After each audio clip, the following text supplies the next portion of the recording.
Did the professor finish the time station yet? Are we gonna get to go back in time? He said he'd be finished with it today. Let's go. I can't wait to check out the dinosaurs. And what about the future? Yeah, we'll keep talking because I'm going first. That's not fair. Hey, wait up. We better hurry up. I'll see you there. Hey, Professor! Spike, Jake, over here. Watch out. Spike, the time station! No, no. Run, you two.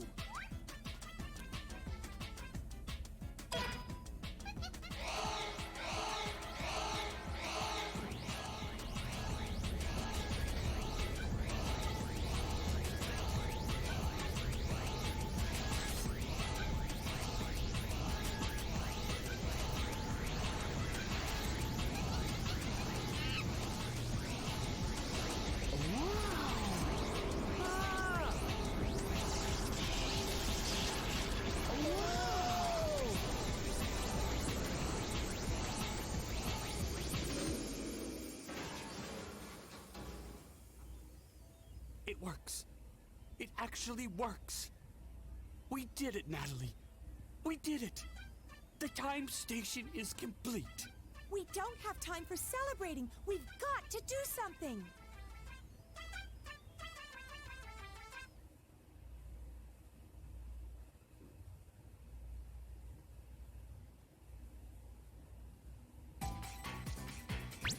Spike, can you hear me?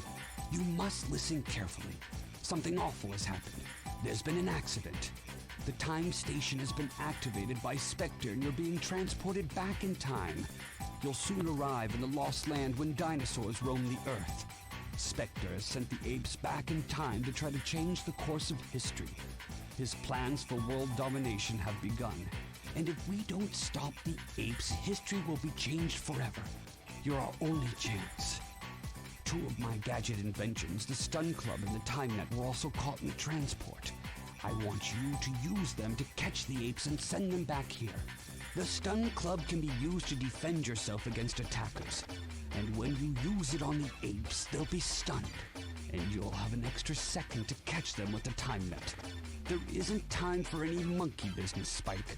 Our fate is in your hands. We're depending on you. Be careful.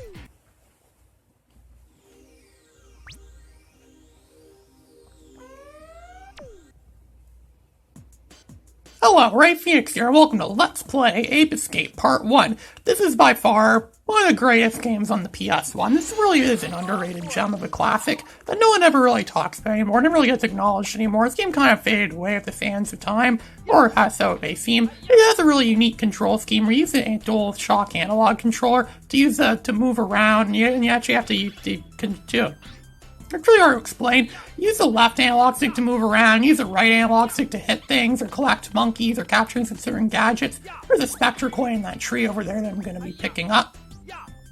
These Spectre Coins, they unlock mini-games. You get a certain amount of them, you can unlock different mini-games. There's 3 of them in this game.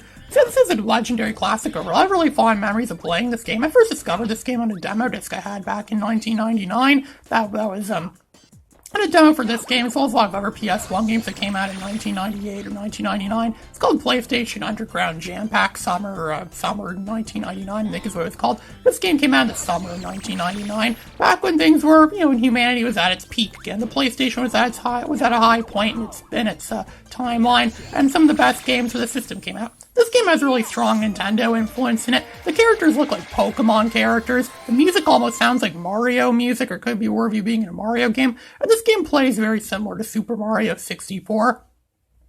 So bottom line, Ape Escape really does seem like something that very well could have been a Nintendo franchise, but it's not. It's on PlayStation, which gives it the advantage over the competitors.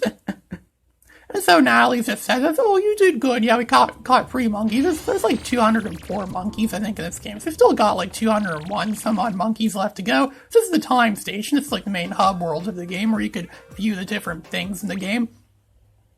And so let's go back to the time station again. Let's go to the next level, Primordial Ooze. We're going to see, oh look, we're getting a new gadget. You're going to be bugged at this a lot if you play this game. You're constantly getting new gadgets. This is actually something you're going to be using a lot. It's the water net, where it allows us to swim in the water and breathe underwater for a short amount of time, and it also allows us to capture monkeys under the water. We're about to demonstrate it in a bit. This it's going to say, oh, you have to do the training. This game actually forces you to do the training, unlike the sequels. This game did have 2 sequels. The sequels don't make you do the training. Training is optional in the sequels. But in this game, training is compulsory. It makes you do every single training level, for every gadget there is. You have to do this over and over again. This is like basic elementary stuff to me. You see, on the diagram over there, it's showing what you have to do on the controller. After you have to press the controller down like a button, the analog stick down like it's a button, which on the Raspberry Pi doesn't really work. So the left analog control stick on the Raspberry Pi brings up a menu screen in the RetroArch for Raspberry Pi. So it's actually kind of annoying to play this game on the Raspberry Pi, but until I figure out how to fix that, actually there's a way to fix that. It involves remapping the controls, or remapping some of the button functions in the controller. It actually worked pretty good. It actually worked better on the Raspberry Pi than it did on my Windows PC, which is actually a pretty big surprise. I wish I could have used my Raspberry Pi to record this, because it plays the game flawlessly, but it doesn't work as well on the Windows PC, unfortunately, because the D-pad is linked with the left analog stick. So I move the left analog stick, does it sound as if I'm moving the D-pad. It's like they're both linked together or something like that, which isn't supposed to happen. I had to nullify the D-pad controls for it to work in this game. The D-pad still did stuff, so yes, the bottom line, the Raspberry Pi is actually better for playing a lot of these old games than my HP Windows PC is at playing these games. So it's actually quite a big surprise the Raspberry Pi actually does something better than an expensive HP laptop. One thing for sure, this HP laptop is way better than my Alienware, that's for sure. Those little gold triangles I'm picking up are pretty much like the coins in the Mario games. If you get 100 of them, you get a new life, and you need to have a lot of lives if you want to play for this game. I'm going to end up with a monopoly of lives eventually. So we're playing a Spike, as you can see here. He's the main character of this game, where he has to go and use his magical lightsaber and net to capture all the monkeys, use the lightsaber to fight enemies and to stun monkeys. So under here, there's some monkeys. We're about to demonstrate how the water net could be used to capture monkeys. But first, there's something we need to get. It's a Spectre Coin under there. Because I like to pick up as many Spectre Coins as possible. It's really neat to get the mini-games to this game. They really do add a lot of fun to the game. But all mini-games do is just add additional fun to the game. They don't give you anything you could use in the main game. And so, we just finished that level. Just a second level of game down. We caught some more monkeys. It's all raining, so we're still in the prehistoric age where there's dinosaurs roaming the world. Back when dinosaurs ruled the world. Rah, rah, rah. I wish I could do my Count Olaf imitation there, but no, it's kind of hard to do that. You know, I actually like integrating scenes from movies and scenes from shows and things like that in my videos, but unfortunately I'm concerned about copyright, so I never do that for copyright reasons. I don't want my videos to get copyright. I intend to monetize this channel, and I can't use copyrighted content in my YouTube videos. I want to monetize my channel, so yeah, I can't really do that. I only do it for, like, if it's the footage that I filmed myself of something, or if it's a footage, like the other week when I was doing that Star Wars arcade video, and I actually used footage from a commercial for Dime's Pizza, a commercial for a pizza place that burned down in an insurance fraud, and the owner attempted to commit insurance fraud, so he burned down that place back in 1984 or so. This game has some of the best music heard on the PlayStation, as I mentioned earlier. This game really does have some pretty incredible tracks. And they even have a second set of music for when you crouch down. This game is filled with sound and audio cues, so much in fact I actually recommended this game to Terry Garrett. Terry Garrett's that blind gamer that beat Legend of Zelda Ocarina of Time, and just recently he beat Legend of Zelda Majora's Mask, and I congratulate him for that. And I think you should consider playing Ape Escape. It's filled with audio cues. People keep telling you should play Mario 64, so you should also be able to play this game too. It's gonna need some help from people, obviously, but I still think you could probably play a game like Ape Escape somewhat, or get something out of Ape Escape. But like I said, this is very much like a Nintendo game. I sometimes wish this game could have been on N64 as well too, but beggars can't be choosers. You know what they say. It's a Sony game too, so they would never make it for Nintendo 64 and that either. I bet this game would have been playable on the Sega Dreamcast if Bleem was successful. You know, we may have heard of Bleem, where those people wanted to make PS1 games playable on the Sega Dreamcast with improved graphics. They only managed to make a few games. They only managed to make Gran Turismo 2, or was it the original Gran Turismo? I don't remember. It was one of the Gran Turismo games. And they also got to play Tekken 3, I think it was, and Metal Gear Solid. I actually have Tekken 3, the Bleemcast version of Tekken 3, so I could actually play it on the PS1 game with improved graphics on the Sega Dreamcast, which I haven't really been playing very many classic systems lately. I don't really play very many retro or vintage classic gaming systems as much anymore, mostly because the emulators is what I've been really using a lot lately for games now. And so we just beat that level. We just cleared that level, and now we're going to see what comes after this level. It's going to be some more story and plot. Because this first part of the game is filled with story and plot. It almost seems like this game could have been a movie. There should have been an Ape Escape movie. It would have been really good, I think. This is a very story-heavy game. I think we're going to the time station first. But yeah, if you see those, there's 10, 20, you can see 40 on there. Those are the mini games, or those indicate the mini games that we're going to be unlocking by collecting the Spectre Coins. So we're going to go to the next level. Now we're actually going to the next world. Now it's Mysterious Age. But wait, there's plot. Gadget. Check it out. And this plot is that we're getting a new gadget.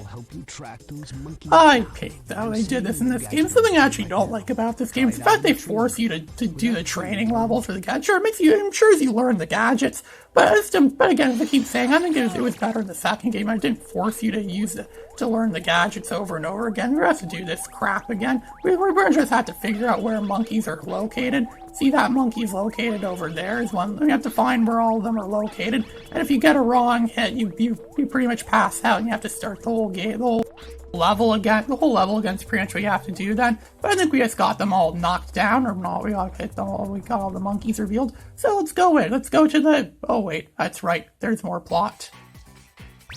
Spike, you're now on your way to the. Just explain that we're going to the Mysterious Age now. You must navigate through thick jungles filled with beasts never seen before. Go on to explore the temple ruins, but be very careful. The temple is laden with treacherous pathways and dark dungeons. Oh yes, and you may have already noticed one thing. The apes have varying fields of vision, so in most cases you can sneak up on them by crawling around rather than running after them. You won't be noticed as quickly if you remain low to the ground. You'll discover many great things on your journey, but try to stay focused. You must locate all of the apes. Every second that passes gives Spectre a chance to succeed. We're counting on you.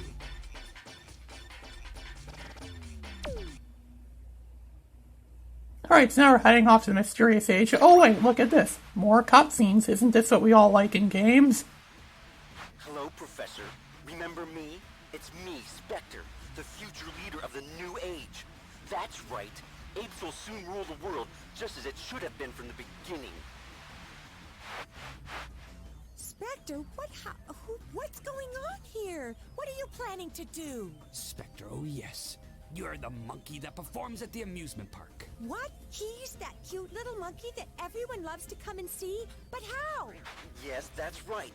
I stumbled onto this incredible invention of yours, this peak point helmet, and it's given me remarkable knowledge and great powers.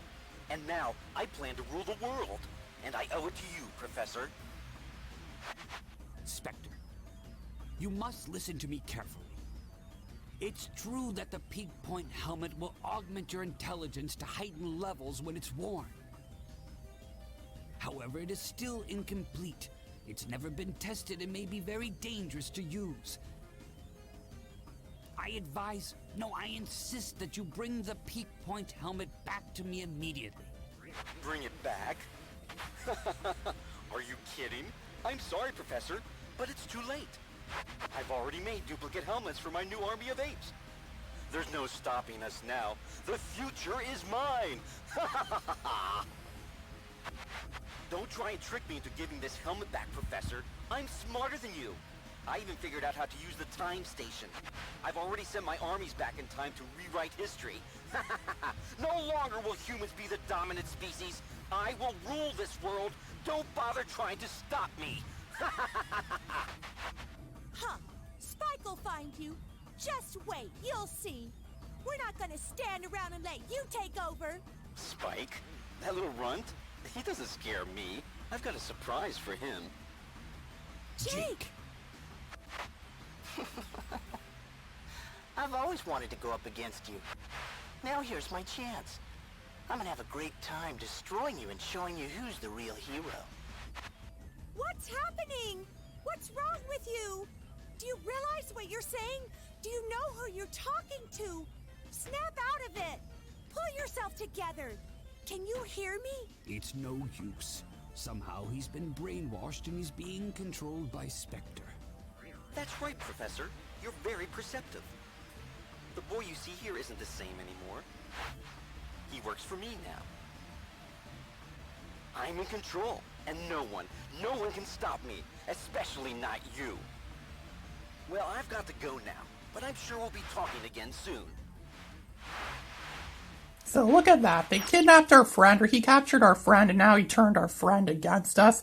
That's another point of plot. And this game's actually pretty good now. It's like friends become rivals and have to fight against each other. And now in the next part, we'll be going to the Mysterious Age. This is Ray Phoenix signing out.